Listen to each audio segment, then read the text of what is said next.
aceptar esta entrevista y nos gustaría que comenzara con una breve presentación personal. ¿Cómo no? Bueno, en primer lugar yo agradezco que ustedes me hayan invitado. Mi nombre es Leopoldo Moró, en la actualidad soy diputado nacional del radicalismo, presido la Comisión del Mercosur de la Cámara de Diputados.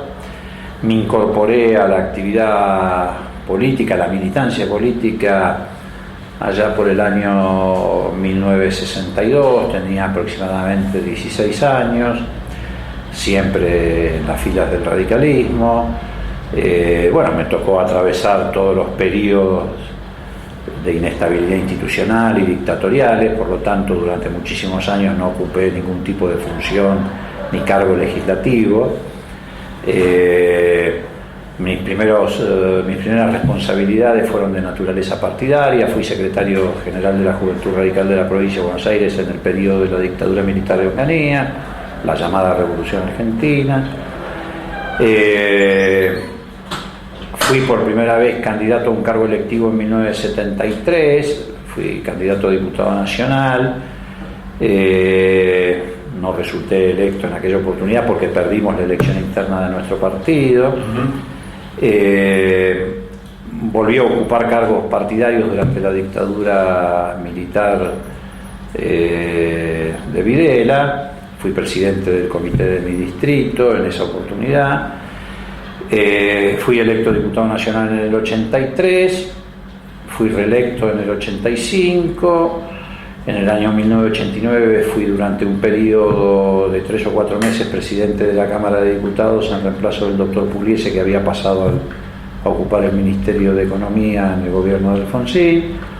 Bueno, después tuve 2 años fuera de la actividad legislativa, he sido varias veces presidente del Comité de la Provincia del Radicalismo, volví al Congreso en el año 91 como senador, como diputado nacional. En el año 95 fui electo senador nacional, fui senador hasta el año 2001 y bueno, ahora ocupo esta función.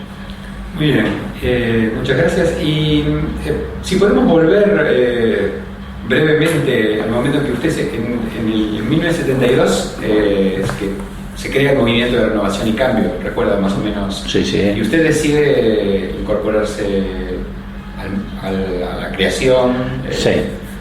Sí, yo ya venía militando en el radicalismo, sí, y particularmente en la juventud.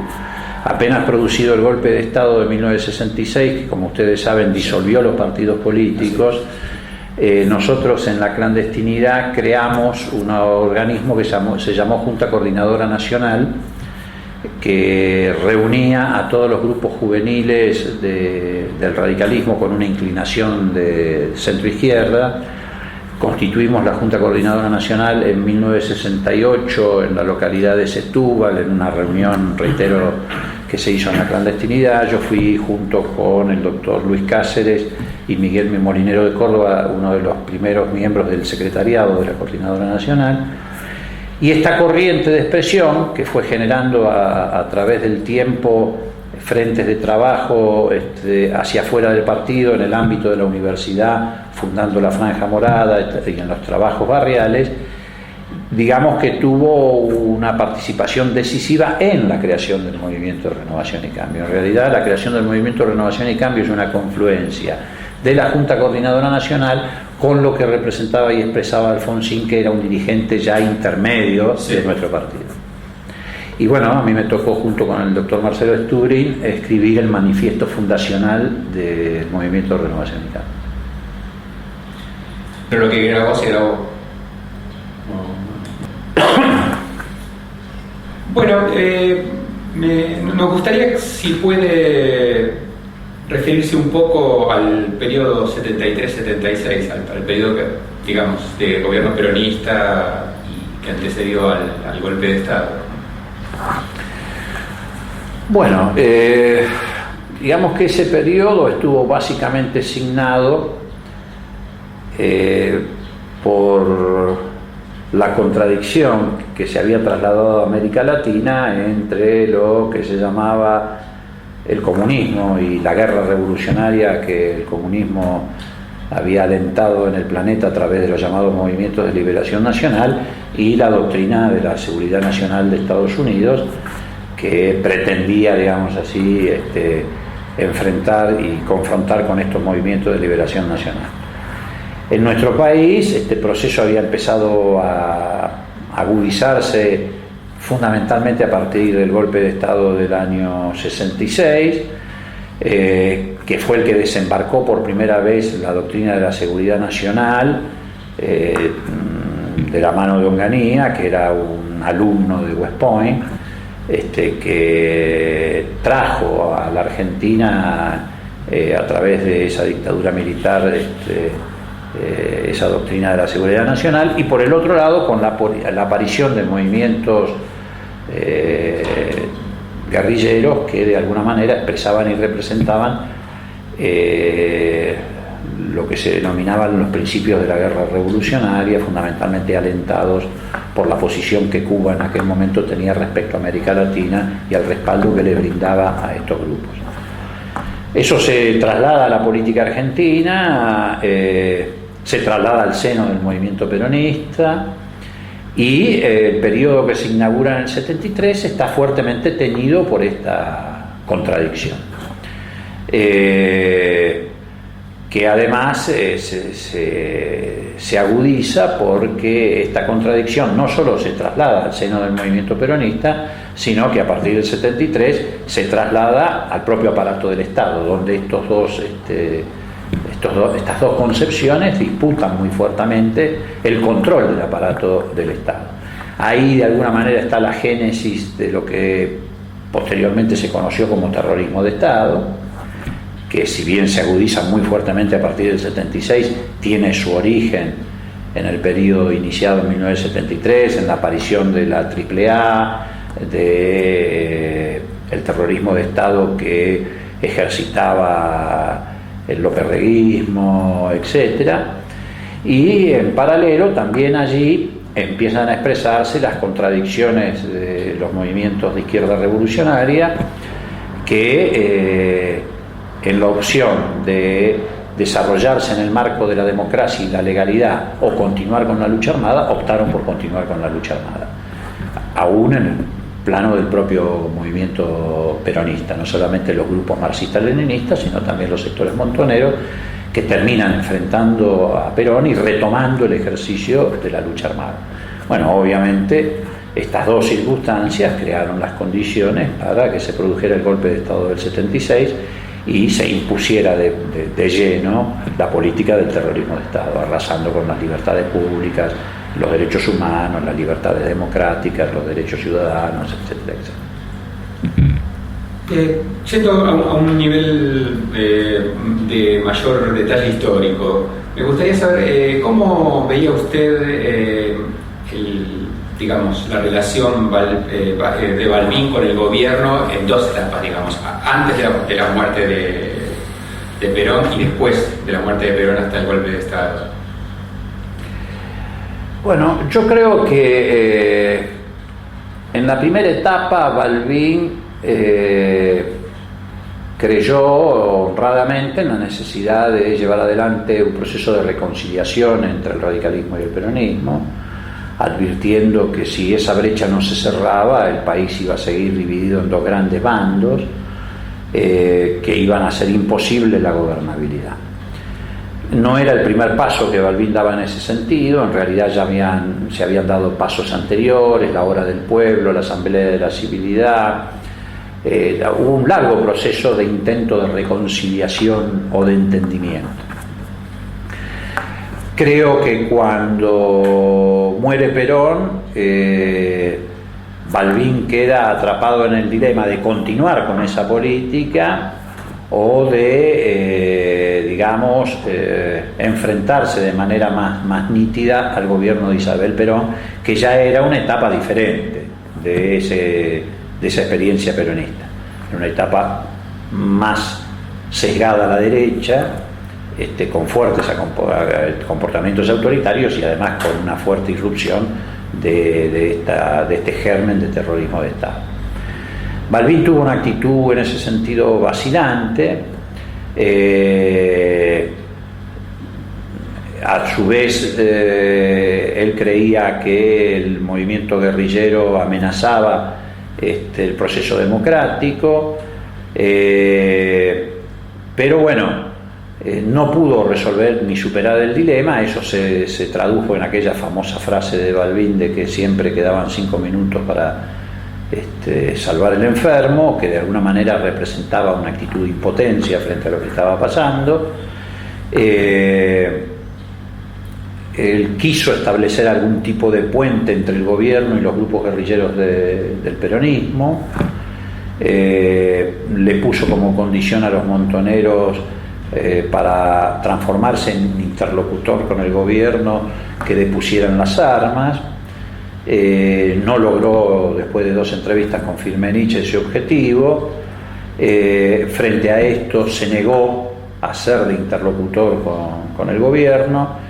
Esa negativa llevó a que los grupos guerrilleros tomaran represalias contra Balbín, asesinando a Monroy. El asesinato de Monroy fue una apretada a Balbín porque él se negaba a ser interlocutor con el gobierno justicialista, porque a su vez los montoneros no estaban dispuestos a deponer las armas.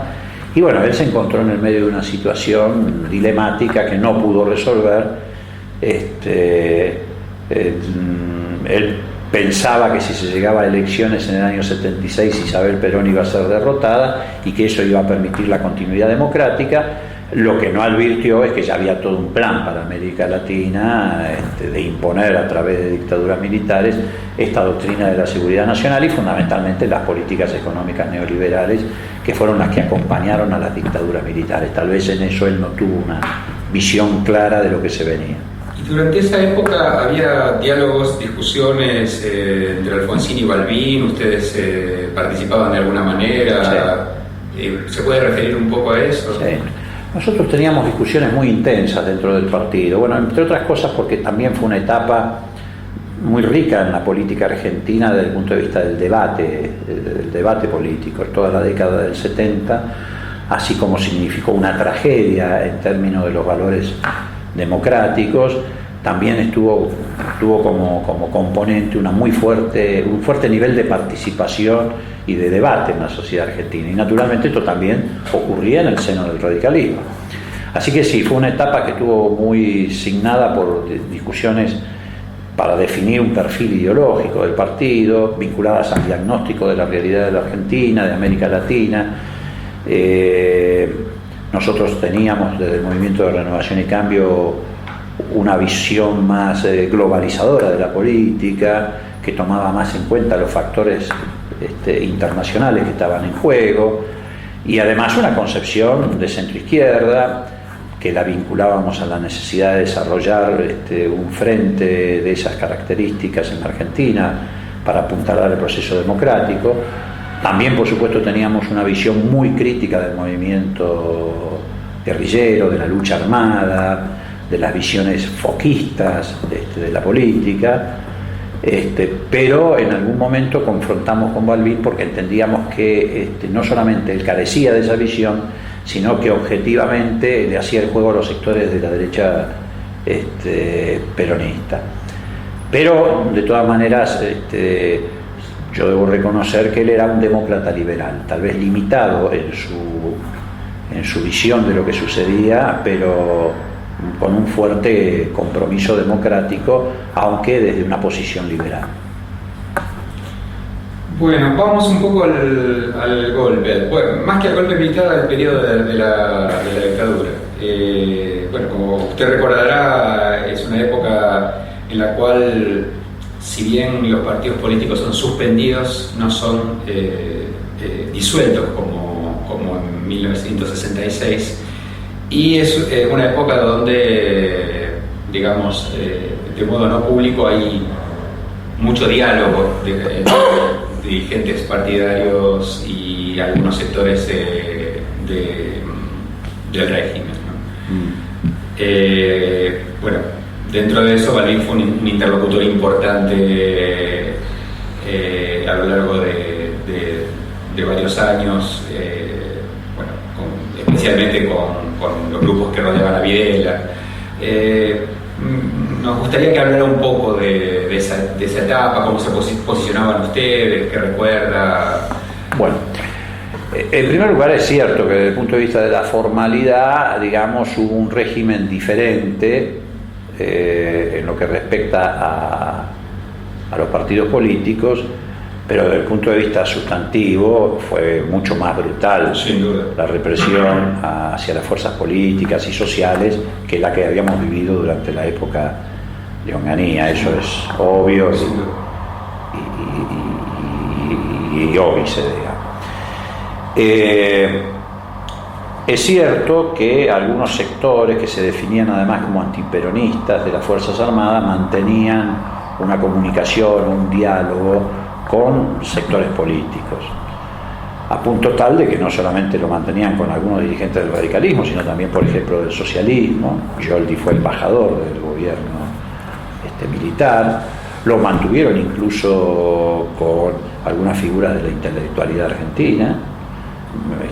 Yo recuerdo en una oportunidad que incluso Ernesto Sábato llegó al despacho de Videla integrando un grupo de intelectuales de intelectuales y científicos que fueron convocados a un almuerzo con el general Videla, tal vez porque en esos primeros años había de parte de algunos segmentos de la sociedad argentina una enorme confusión acerca de la naturaleza de ese gobierno militar.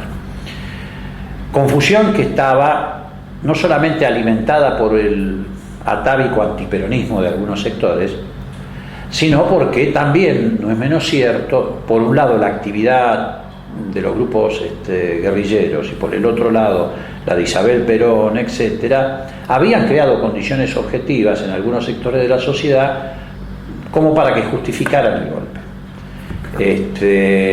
Que era una de las críticas que nosotros le hacíamos al foquismo guerrillero, que su actividad iba a llevar a que importantes segmentos de la sociedad argentina y sobre todo de las capas medias se sintieran identificados con la política de ordenancismo o las propuestas ordenancistas de un régimen autoritario. Cuando, por ejemplo, esto yo lo tengo muy patente, los montoneros deciden volver a la clandestinidad el 6 de septiembre del año 74, nosotros tenemos con la conducción de Montoneros una discusión muy fuerte. Nosotros conducíamos la Juventud Radical, una discusión donde de por medio ellos habían puesto las pistolas arriba de la mesa, y entre otras cosas la discusión la teníamos porque ellos decían que iban a apretar al gobierno peronista matando un vigilante en todas las esquinas noche por noche. Y nosotros me acuerdo que le dijimos que la consecuencia de lo que iban a hacer es que se iban a formar grupos de ciudadanos que iban a actuar como vigilantes, no solamente en la represión a ellos, sino a la totalidad del movimiento popular argentino. Así que en los primeros tiempos de la dictadura hubo una gran confusión, no de nuestra parte. Nosotros tuvimos siempre claridad en torno a lo que significaba el golpe de Estado. Me acuerdo que fuimos la única juventud política que salió a la calle a militar y a volantear contra el primer intento golpista, que fue el del brigadier Capellini. Volanteamos la ciudad de Buenos Aires, etc. No en defensa del gobierno de Isabel Perón, sino en defensa del proceso democrático.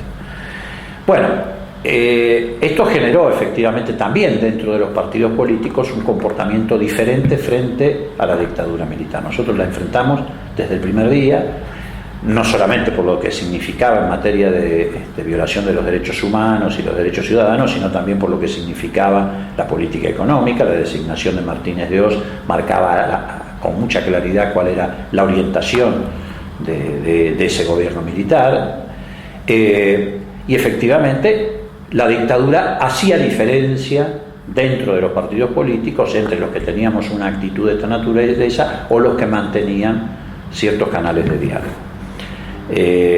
Por eso nosotros también tuvimos dentro de nuestras filas represalias muy fuertes. El sector que nosotros representábamos, fue asesinado Sergio Caracachov, fue asesinado Mario Abel Amaya, hubo un intento de asesinato felizmente frustrado del senador o del ex senador Hipólito Solari Irigoyen, hubo compañeros nuestros que pasaron por la ESMA, nosotros mismos fuimos víctimas en 2 o 3 oportunidades de intentos de represalias de los que felizmente nos enteramos por anticipado. En el año 77 fue detectado un intento de asesinato de Alfonsín, que tuvo que estar escondido durante un periodo, entre otras cosas porque él ya se había integrado como vicepresidente de la Asamblea Permanente de los Derechos Humanos, junto con Jaime de Nevares y Alfredo Bravo, etc. Además, Alfonsín desplegó una actividad muy intensa en defensa de los detenidos desaparecidos. A nosotros nos tocó incluso sacar mucha gente del país, fundamentalmente a través del que era en aquel entonces embajador de Venezuela en Argentina, un diplomático de carrera que se llamaba Santander, que contribuyó muchísimo a salvar vidas en Argentina. En fin, yo creo que con el paso del tiempo estos sectores de la vida política e intelectual de la Argentina fueron advirtiendo la naturaleza que tenía el régimen militar, entre ellos Balbín, que ya en el año 78 abandona, por decirlo de alguna manera, una actitud pasiva frente al gobierno militar, viaja por primera vez fuera del país, él nunca había viajado, va a una reunión de la Internacional Socialdemócrata que en aquel entonces presidía Willy Brandt, y se suma a la condena al gobierno argentino, promueve una declaración en defensa de los derechos humanos en esa reunión de Venezuela, que no recuerdo bien, pero creo que fue entre el 78 y el 79. Pero usted diría que ya para esa época Balbín había abandonado las expectativas de un gobierno militar democrático, digamos, o de un restablecimiento de la democracia, porque como ustedes recordarán, el argumento político de la dictadura fue que venían a restablecer el orden para garantizar el proceso democrático que desembocara en elecciones. Y yo creo que no solo Balbín, sino muchos otros creyeron en esto. Obviamente equivocadamente, de hecho, está claro, pero hubo quienes creyeron en esto. Yo creo que ya para esa época, 78, 79, Balbín y muchos otros dejaron de creer en esto, advirtieron que se estaba desarrollando un proceso de violación sistemática de los derechos humanos. Es más, en el año 78 Balbín es detenido por la dictadura militar en un acto en Vicente López, junto con varios dirigentes del partido, como Juan Carlos Pugliese, etc. Lo detienen en la comisaría de balneario de Vicente López. Por supuesto, lo dejaron en libertad en menos de 48 horas porque se produjo un escándalo internacional muy fuerte, que en general era lo único que protegía a quienes eran detenidos en Argentina, una inmediata repercusión de tipo internacional. Obviamente en el caso de Balbín se produjo de manera inmediata, pero ya ahí hubo un punto de ruptura en ese diálogo, digamos, que mantenían algunos sectores de la vida política e intelectual de la Argentina con la dictadura, que no era nuestro caso, digamos, que estábamos caracterizados como enemigos, digamos, por la dictadura militar. Bueno, gracias. Vamos a la guerra de las Malvinas. Si no me equivoco, hay posiciones bastante disímiles en el seno del radicalismo, ¿no? Una vez que se produce la ocupación de las islas en abril del 82. ¿Nos podría comentar? Una discusión muy intensa. ¿Por qué? Bueno, porque por un lado se planteaba que la causa Malvinas era una causa justa desde el punto de vista de la lucha anticolonialista y antiimperialista. Pero por el otro lado también se advertía que era una maniobra de la dictadura militar tendiente a sostenerse en el poder. Ya a esa altura la dictadura estaba fuertemente cuestionada. Bueno, como todos recordamos, 2 o 3 días antes del desembarco en Malvinas se había producido una movilización popular que fue la más importante en la lucha antidictatorial, convocada por la CGT, pero de la que participamos todos los sectores antidictatoriales desde el punto de vista de la política, del movimiento estudiantil, etcétera, con una represión que fue feroz. Entonces sí, efectivamente se produjo un muy fuerte debate en torno a cómo pararse frente al inicio de las hostilidades en Malvinas. Las autoridades del partido en aquel entonces ya estaban encabezadas por Contín, que había reemplazado a Balbín como presidente del partido a raíz del fallecimiento de Balbín. Las autoridades del partido, digamos, acompañaron el proceso de recuperación de las islas. Y los sectores de Renovación y Cambio dentro del partido, identificados con Alfonsín, sin dejar de reconocer la existencia de una lucha anticolonialista y una reivindicación justa, tuvieron una actitud crítica frente al episodio de Malvinas. Aún incluso en el seno de nuestro propio movimiento de Renovación y Cambio hubo una gran discusión. Los grupos juveniles teníamos mayor proclividad a rescatar la naturaleza antiimperialista del episodio, más allá de que efectivamente a la vez reconocíamos que era una maniobra de la dictadura para prolongar su presencia o su estadía en el poder. Bueno, esto fue un motivo de debate muy profundo, efectivamente.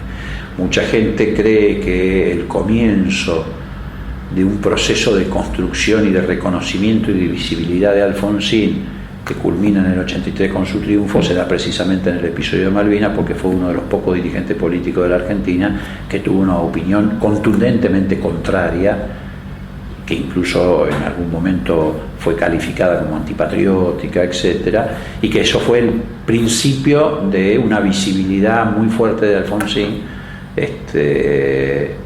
en un proceso democrático que de alguna manera ya se empezaba a percibir por el resquebrajamiento que tenía la dictadura.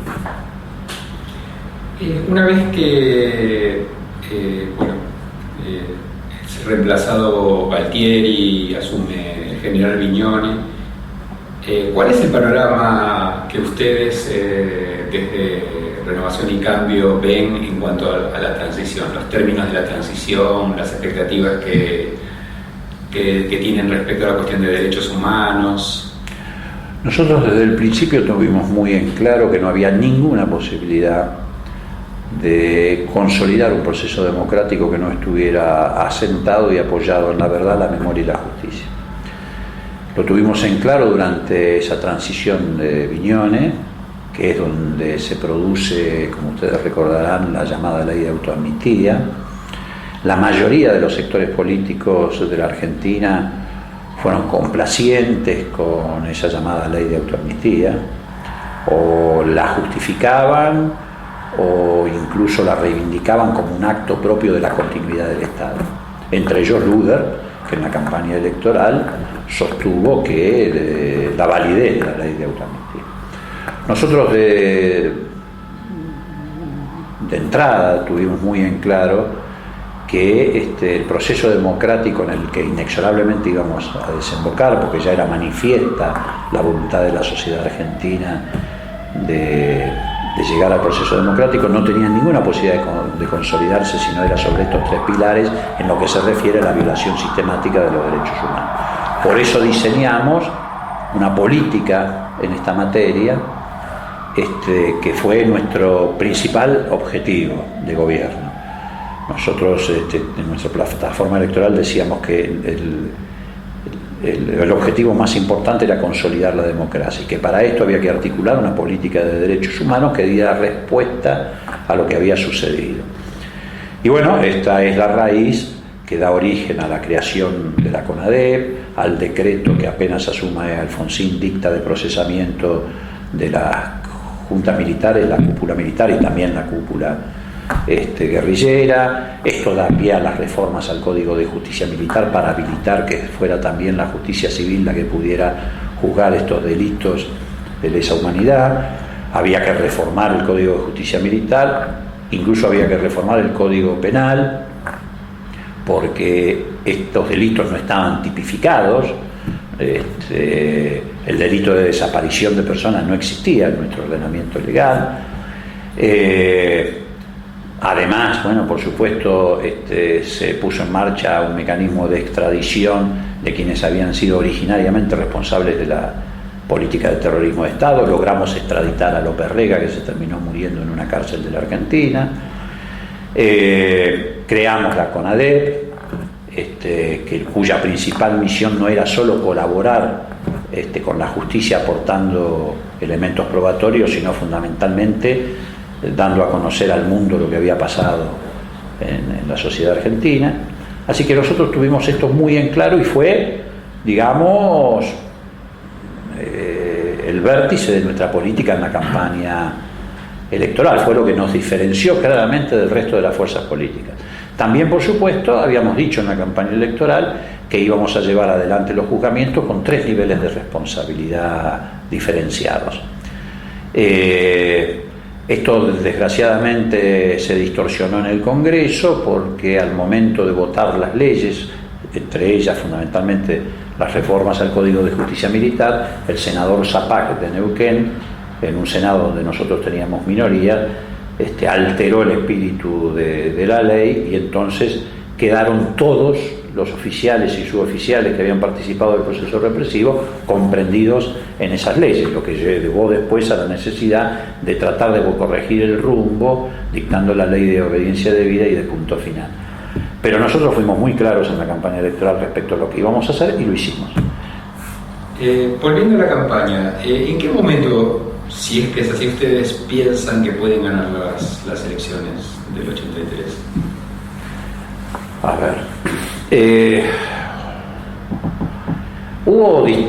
ver, hubo distintos momentos, distintas situaciones. En esa campaña, recién por primera vez en la política argentina empieza a utilizarse la tecnología de las encuestas. Yo creo que la campaña del 83 fue la que introdujo cierto grado de modernidad en los procesos electorales, que hasta ahí habían sido bastante artesanales en la política argentina, además porque siempre tenían un resultado cantado, que era que iba a ganar el peronismo.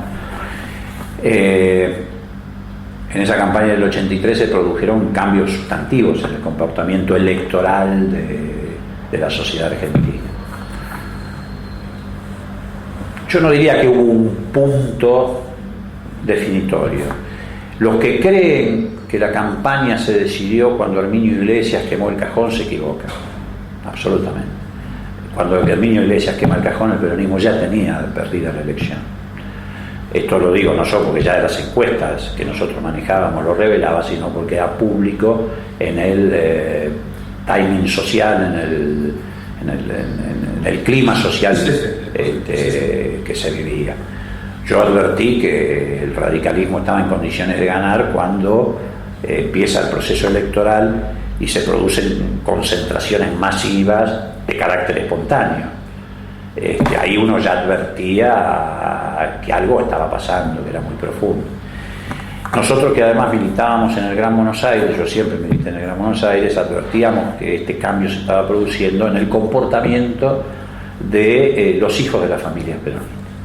Los hijos de las familias peronistas, que es un voto muy cautivo en el Gran Buenos Aires, decididamente se volcaron a votar por Alfonsín, pero no solamente se volcaron a votar por Alfonsín, sino que trabajaban por cambiar el voto de su padre y de la madre. Y empezaron cambiando el voto de la madre, que es donde el hijo influía. Y después la madre empezó a cambiar el voto del padre. Y se notaba cómo iba cambiando el voto de las familias peronistas. Esto era tal vez muy de entrecasa, porque era nuestra percepción de militantes, digamos, pero a nosotros nos daba claramente la pauta, más allá de cómo oscilaran las encuestas, de que el radicalismo iba a ganar la elección. Por supuesto, después hubo momentos muy particulares, la concentración del Obelisco, pero ya a horas de la elección no dejaba dudas acerca de que el radicalismo estaba en condiciones de ganar la elección. Pero bueno, nosotros lo percibimos bastante antes. Durante el periodo de transición, ¿ustedes qué visión tenían de la situación económica que iba a dejar como herencia la dictadura? Bueno, teníamos una visión, yo digo, realista. No era ni rosa ni catastrófica, sino realista. Sabíamos que la política de Martínez de Oz había llevado a una destrucción del 60 o el 70% de la capacidad instalada de la industria argentina, que sectores o sindicatos como el metalúrgico, que tenían 300.000 afiliados en la época de Isabel Perón, habían pasado a tener 50, 60.000 después de la dictadura militar. Teníamos conciencia además de que el peso de la deuda externa era una fuerte restricción para el desarrollo de una política económica autónoma. Hay que tener presente que cuando Isabel Perón es derrocada, la deuda externa de Argentina estaba en el orden de los 7.000 millones aproximadamente, y cuando llega Alfonsín estaba ya bordeando los 45.000 millones de dólares de deuda. Había tenido un crecimiento exponencial descomunal. Así que no, teníamos conciencia de que era una situación compleja, con un proceso hiperinflacionario prácticamente en ciernes, un nivel de inflación muy alto, que no llegaba a ser hiper, pero estaba bordeando la posibilidad de la hiper. Pero, doctor, entonces la pregunta que cae de su peso, si me permite ser provocativo, es la siguiente: ¿por qué entonces Greenspan fue el primer ministro de Economía? Bueno, porque en toda América Latina los partidos políticos no tuvieron tiempo no solo de hacer un buen diagnóstico de la realidad, sino de preparar cuadros para afrontar esa realidad económica. Los partidos políticos luchaban nada más y nada menos que por la vida, por la subsistencia. Por eso todos los procesos democráticos de América Latina, que de alguna manera del cono sur de América Latina se inician con el proceso de la Argentina, es decir, el primer gobierno democrático fue el de Alfonsín, después siguió Uruguay, después Brasil, después Chile, etc. Todos terminan de entrada con políticas económicas neoliberales, prácticamente todos. ¿Por qué? Porque no tuvieron una respuesta frente a las crisis económicas que impusieron estos modelos. Y de alguna manera... Pero la política de Greenspan no era precisamente neoliberal. No era neoliberal, pero tampoco había mucha claridad respecto a cómo afrontar esta etapa.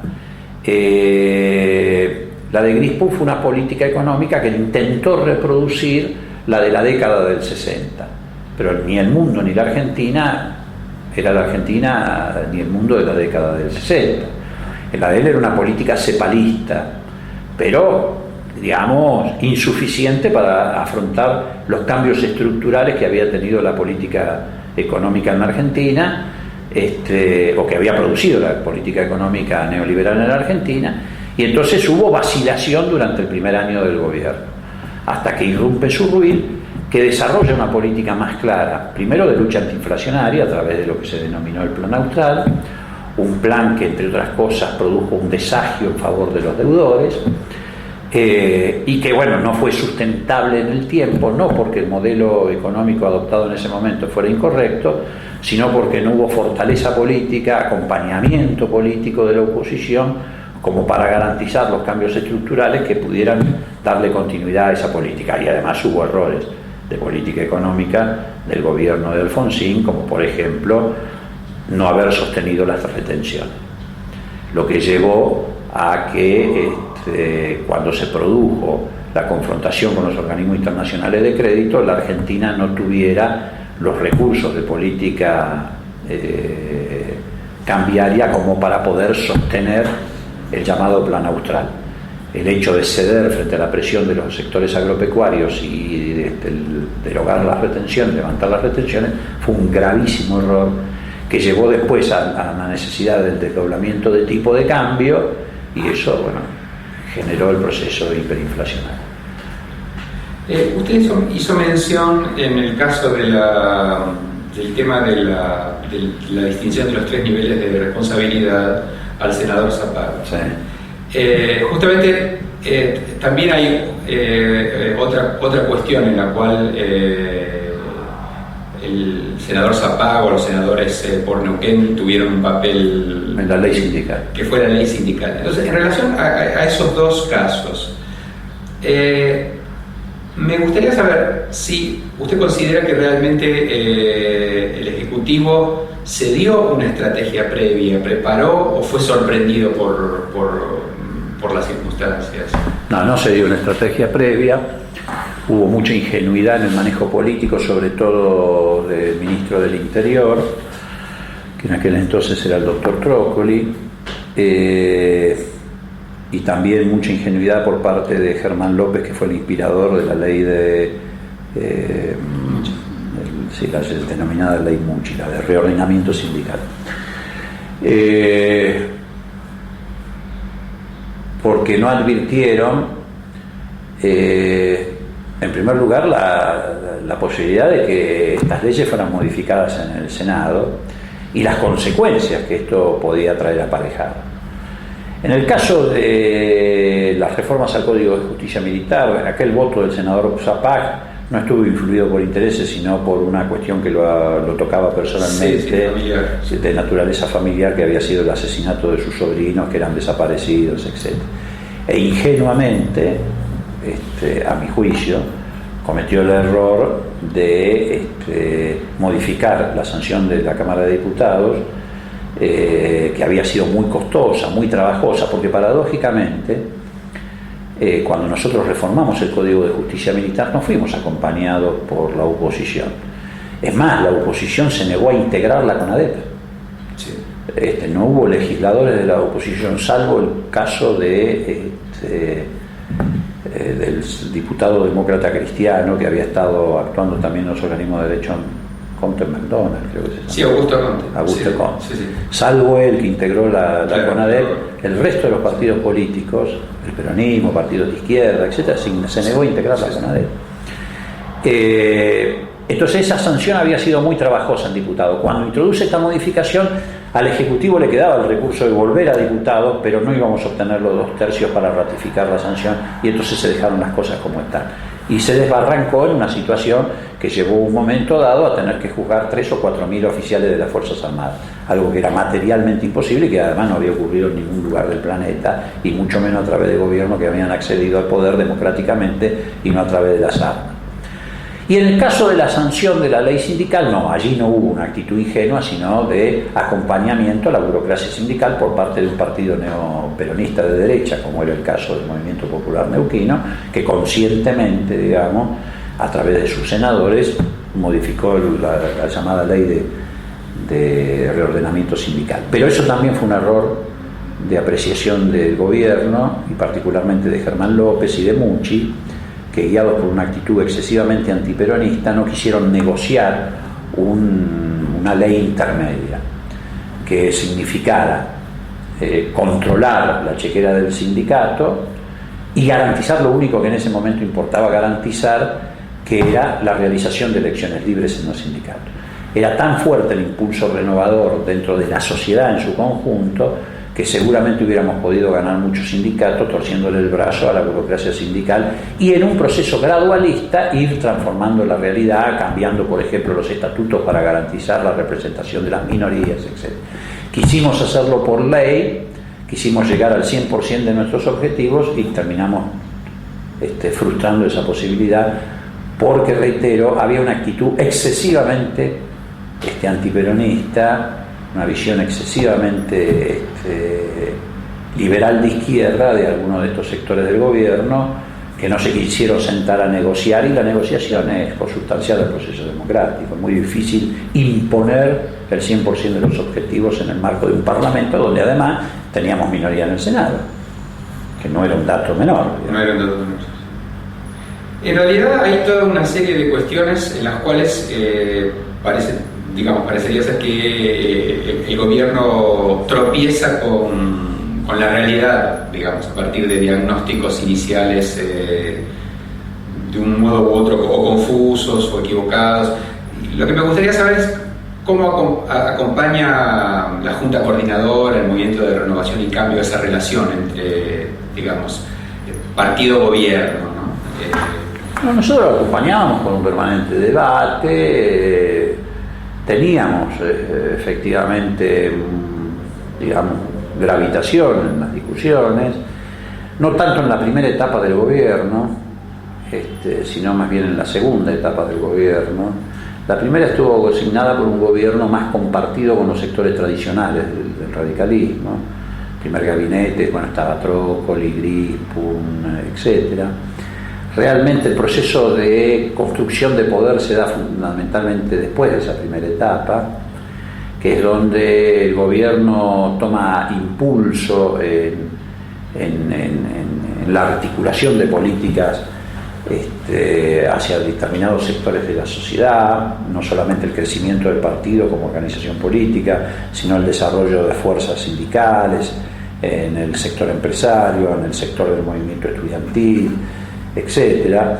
Y además fundamentalmente en la herramienta de la movilización popular, que nosotros impulsábamos muy fuertemente como forma de acompañamiento y sostén de las políticas de transformación del gobierno. Por ejemplo, el Plan Austral fue acompañado por un fuerte proceso de movilización y concientización en la sociedad, en lo que respecta a luchar contra la inflación como un fenómeno que restringía el proceso de desarrollo económico. Había una especie de acostumbramiento de la sociedad argentina en el sentido de convivir con la inflación. La inflación parecía que era parte de la realidad cotidiana admitida por la sociedad. Hubo fuertes movilizaciones populares desde ya para enfrentar los intentos golpistas que sufrió el gobierno de Alfonsín. Por primera vez se apeló al arma de la movilización popular para frenar esos intentos golpistas y se hizo exitosamente, tanto en Semana Santa como en los episodios posteriores, con la excepción del episodio de la Tablada, que generó una gran confusión en cuanto a su origen, etcétera. Pero hubo fuertes movilizaciones populares frente a los episodios de intentos golpistas por parte de los sectores de la derecha. Así que estos sectores influyeron mucho dentro de la política gubernamental. En algunos casos, desgraciadamente, no lo suficiente, como por ejemplo cuando nos propusimos llevar adelante un proceso de democratización de los medios de comunicación.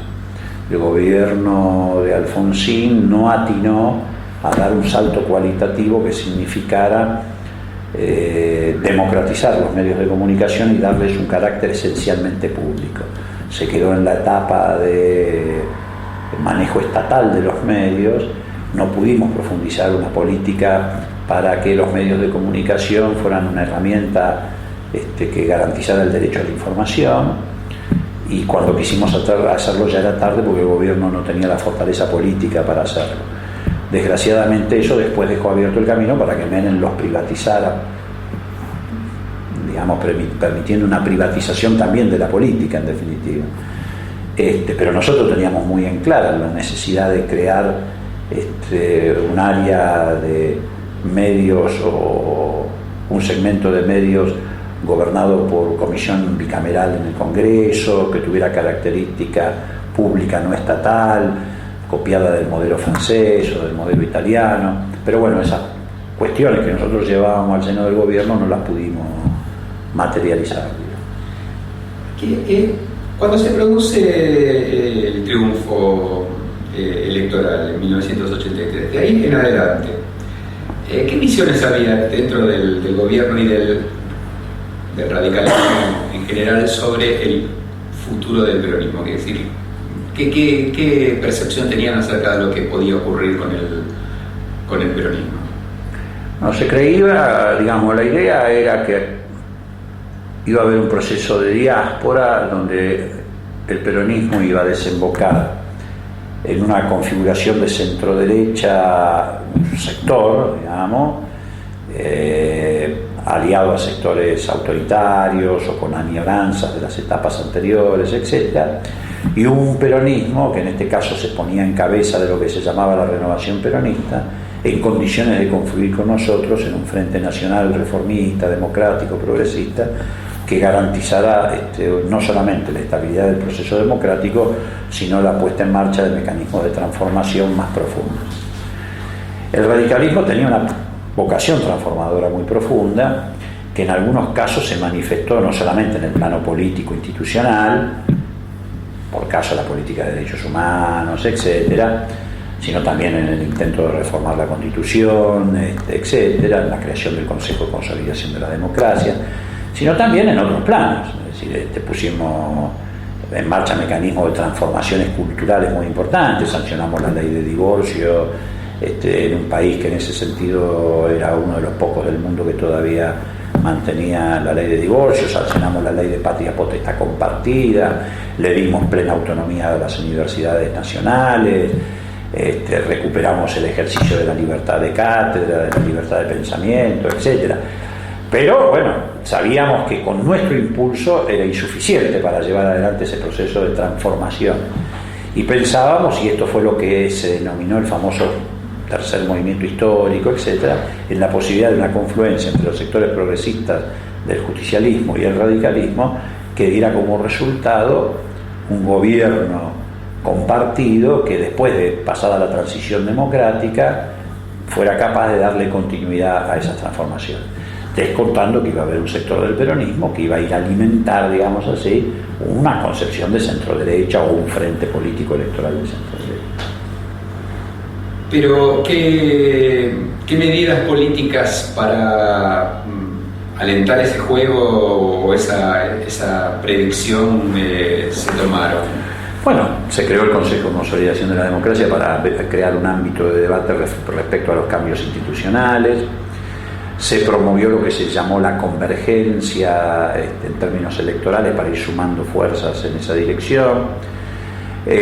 Alfonsín produce doctrinariamente el famoso discurso del Parque Norte como una forma de convocatoria a estos sectores.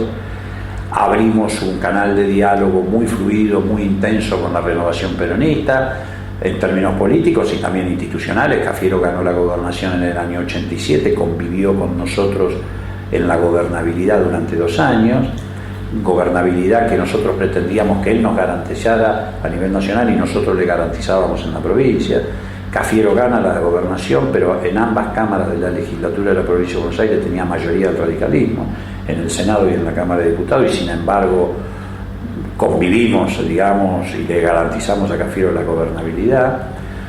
Nosotros pensamos que Cafiero no pudo hacer lo mismo por la lucha interna del peronismo, y tal vez su derrota frente a Menem es porque, digamos, prevalece el primitivismo peronista de volver al poder a cualquier precio, aún acompañando un modelo populista liberal como el de Menem.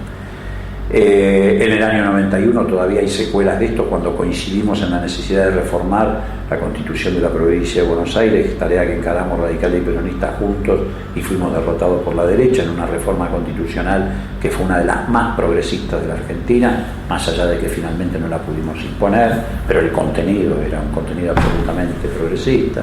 Me acuerdo que la derecha nos acusaba de atentar contra la propiedad privada, de pretender expropiar las casas de la gente, en fin. Así que hubo intentos en esa dirección. Por supuesto que tuvimos una dificultad muy seria, que fue la derrota de la Renovación Peronista a manos del menemismo en el 89. Eso, digamos, frustró en buena medida la posibilidad de una confluencia. Sí, pero esta ya es una época diferente, creo, en el sentido de que ahí está claro que el peronismo va a seguir unido, digamos, ¿no? Sí, sí. Yo me refiero digamos, a los momentos previos al surgimiento de la renovación. Por ejemplo, me acuerdo que Isabel vuelve al país, es recibida por Alfonsín. Una expresidenta. Sí. No tuvo más que ese, sí. Sin duda, pero dentro de sectores peronistas eso fue leído un poco como, digamos, un intento de fijar al peronismo en la centroderecha, digamos, ¿no? Y al mismo tiempo... No, lo que pasa, discúlpame que te interrumpa, en realidad nosotros no pretendíamos fijarlo en la centroderecha, nosotros creíamos que había un sector del peronismo, como lo hay hoy, con mayor predisposición a confluir a un frente de centroderecha o a un espacio de centroderecha, y otro sector del peronismo con los cuales compartíamos algunos valores, con el que pretendíamos llegar o a un nivel de coincidencia en términos institucionales o incluso a una confluencia político-electoral. La lucha por el poder, digamos, lo llevó al peronismo a coincidir objetivamente por momentos con los sectores de la ultraderecha. Por ejemplo, cuando la CGT larga su famoso plan de 20 puntos, etcétera, coincide con la sociedad rural y los sectores empresarios en confrontar con nuestra política económica. Bueno, eso era parte de la realidad de la lucha por el poder que el peronismo se planteaba, el retorno por el poder a cualquier precio y de cualquier manera. Bueno, nosotros frente a eso lo único que teníamos a mano era apelar a la racionalidad, tratar de hacer entender al conjunto de la sociedad que estábamos viviendo una transición democrática, algo que ni siquiera los propios radicales terminaron de asumir. Nadie asumía que el gobierno de Alfonsín era un gobierno de transición. Y como gobierno de transición nadie asumía que su capacidad para llegar a la otra orilla estaba relativizada por el carácter de gobierno de transición. Y que esa transición había que asegurarla y darle continuidad a partir de un esquema político de otra naturaleza. Bueno, nosotros fracasamos en instalar ese concepto de que el gobierno de Alfonsín era un gobierno de transición. Y todos le pedían el 100% de los objetivos que en términos ideales la sociedad se planteaba respecto a la ilusión democrática. Entonces querían que la democracia no solamente castigara el genocidio, etcétera, sino que la democracia terminara con la inflación, la democracia terminara con la desocupación, la democracia terminara... Está bien, es legítimo dentro del proceso democrático que la sociedad empuje hacia cambios más profundos, pero también, digamos, se perdía de vista que era un gobierno de transición y estaba restringido por esa característica. Ahora, gracias. En ese marco, ¿cómo ven o vieron en ese momento ustedes las iniciativas del Ejecutivo en relación a un determinado sector del sindicalismo? Digamos, la oferta a José Rodríguez, que bueno, es una oferta que no es aceptada, pero que culmina en la entrada. Yo creo que eso estuvo más vinculado a la coyuntura de la inminencia de los alzamientos militares que a un concepto de desarrollo político, de integración política. Alfonsín le ofrece el Ministerio de Trabajo a ciertos sectores sindicales, termina siendo, creo que Barrio Nuevo, Hugo, ¿no? Luis, termina siendo ministro de Trabajo unos 15 o 20 días antes del alzamiento de Semana Santa. A mí me consta, porque yo participé de esas discusiones o de ese debate, que nosotros teníamos conocimiento de que se iba gestando el proceso de golpe que iba a manifestarse en el desconocimiento de la política de derechos humanos del gobierno. Es decir, concretamente, a que se estaba gestando la posibilidad de que frente a la primera citación de los tribunales para declarar, un oficial de la Fuerza Armada fuera refugiado en un cuartel y que desde allí empezara a desarrollarse el proceso de resistencia a esa política de derechos humanos. Frente a esto, la decisión en el gobierno se adoptó con este criterio. En general, los golpes de Estado en la Argentina habían tenido andamiaje, entre otras razones, por el apoyo de los Estados Unidos y de los sectores sindicales, que habían servido de alguna manera de punto de apoyo a los procesos golpistas en Argentina. De lo que se trató fue de ganar a un sector del sindicalismo, incorporándolo y comprometiéndolo con el proceso democrático para achicar el margen de los sectores golpistas que estaban gestando esta rebelión contra el gobierno de Alfonsín. Es decir, ensanchar la base de sustentación del gobierno frente a lo que se venía.